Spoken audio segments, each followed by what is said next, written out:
Motivation ಮಾಡೋದು ಅಂದರೆ ಯಾರು ಬೇಕಾದರೂ ಮೋಟಿವೇಶನ್ ಮಾಡ್ಬೋದು.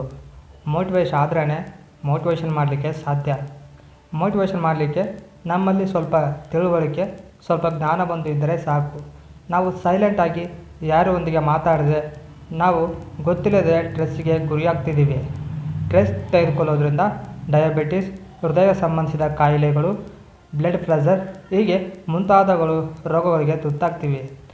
ಇಷ್ಟೊಂದು ದುಷ್ಪರಿಣಾಮಗಳು ಬೀರುತ್ತಾ ಇದ್ದರೂ ಸ್ಟ್ರೆಸ್ ತೆಗೆದುಕೊಳ್ಳೋದ್ರಿಂದ ಯಾವುದೇ ಲಾಭ ಇರುವುದಿಲ್ಲ. ನಾವು ಅಂದುಕೊಂಡ ಯಾವ ಕೆಲಸವೂ ಪೂರ್ಣಗೊಳಿಸಲು ಆಗುವುದಿಲ್ಲ. ಈ ಸ್ಟ್ರೆಸ್ಸಿಂದ ಹೊರಗಡೆ ಬರಲು ಕೆಲವೊಂದು ಕೋಟ್ಗಳನ್ನು ನೋಡೋಣ. ಮೊದಲನೆಯದು, the only way to remove stress is not think about it. ಹಿಂದೆ ಆಗಿದ್ದನ್ನು ಚೇಂಜ್ ಮಾಡೋಕ್ಕಾಗಲ್ಲ. ನಡೆಯಬೇಕಾದದ್ದು ಮಾತ್ರ ನಮ್ಮ ಕೈಯಲ್ಲಿ ಇರುತ್ತದೆ. ಹಸಿವಾದರೆ ಹೊಟ್ಟೆನೇ ಕೇಳ್ತದೆ.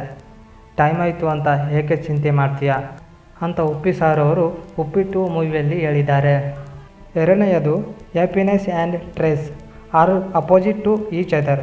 If you want to be stress free, you need to be happy. Happiness and stress are opposite to each other. If you want to be stress free, you need to be happy. Stress ಇದ್ದ ಕಡೆ happiness ಇರಲ್ಲ, happiness ಇದ್ದ ಕಡೆ stress ಇರಲ್ಲ. ಹಾಗಂದಮೇಲೆ ನೀವು ಹ್ಯಾಪಿಯಾಗಿ ಇರಬೇಕು ಅಂದುಕೊಂಡ್ರೆ ಸ್ವಲ್ಪ ಮಟ್ಟಿಗೆ ಸ್ಟ್ರೆಸ್ ತೆಗೆದುಕೊಳ್ಳದೇ ಇರುವುದೇ ಉತ್ತಮ. Next, how to overcome the stress. ಸ್ಟ್ರೆಸ್ಸಿಂದ ಹೊರಬರುವ ಮಾರ್ಗಗಳು ಏನಾದರೂ ಇದೆಯಾ ಅಂದರೆ, ಮೊದಲನೇದು ಮೆಡಿಟೇಷನ್.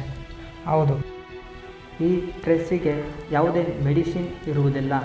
ಸ್ಟ್ರೆಸ್ ಕಡಿಮೆ ಮಾಡಿಕೊಳ್ಳಲು ಒಂದೇ ಒಂದು ಮಾರ್ಗ, ಅದು ಮೆಡಿಟೇಷನ್. ಸ್ಟ್ರೆಸ್ಸಿಗೆ ಮೆಡಿಸಿನ್ನೇ ಮೆಡಿಟೇಷನ್. ಹಲವು ಸಂಶೋಧನೆಗಳ ಪ್ರಕಾರ ಬೆಳಿಗ್ಗೆ ಎಕ್ಸರ್ಸೈಸ್, ಮೆಡಿಟೇಷನ್ ಅಂತ ರೂಢಿ ನಿಮ್ಮಲ್ಲಿ ಇದ್ದರೆ ಆ ದಿನವೆಲ್ಲ ತುಂಬ ಪರಿಣಾಮಕಾರಿಯಾಗಿ ಕಾರ್ಯಶೀಲರಾಗಿ ಕೆಲಸ ಮಾಡ್ತೀರಾ. ಎರಡನೆಯದು, ಪಾಸಿಟಿವ್ ಥಿಂಕಿಂಗ್. ಸ್ಟ್ರೆಸ್ ಬೇರೇನೂ ಅಲ್ಲ, ನಮ್ಮ ಸಮಸ್ಯೆಗಳಿಗೆ ಹೇಗೆ ರಿಯಾಕ್ಷನ್ ಕೊಡುತ್ತೇವೆ ಅನ್ನೋದೇ ಆಗಿರುತ್ತದೆ. ಸ್ಟ್ರೆಸ್ ಅನ್ನೋದು ನಾವು ಮಾಡೋ ಯೋಚನೆಗಳಿಂದ ಬರುತ್ತದೆ. ಅದನ್ನು ನಾವು ಕಂಟ್ರೋಲ್ ಮಾಡಬಹುದು. ಈ ಹಿಂದೆ ಹೇಳಿದ 2 ಕೋಟ್ಗಳನ್ನು ದಿನಾಲೂ ರೀಕಾಲಿಂಗ್ ಮಾಡಿಕೊಂಡು ಪಾಸಿಟಿವ್ ಯೋಚನೆ ಬರುವಂತೆ ಮಾಡಿಕೊಳ್ಳಬಹುದು. ಹಲೋ ಫ್ರೆಂಡ್ಸ್, ಈ ವಿಡಿಯೋದಲ್ಲಿ ನಾವು ಹೇಗೆ ಸ್ಟ್ರೆಸ್ಸಿಂದ ಹೊರಬರಬೇಕು ಅಂತ ನೋಡಿದ್ದೀವಿ.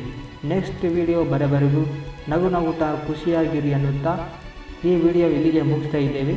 ಧನ್ಯವಾದಗಳು. ಜೈ ಹಿಂದ್, ಜೈ ಕರ್ನಾಟಕ ಮಾತೆ.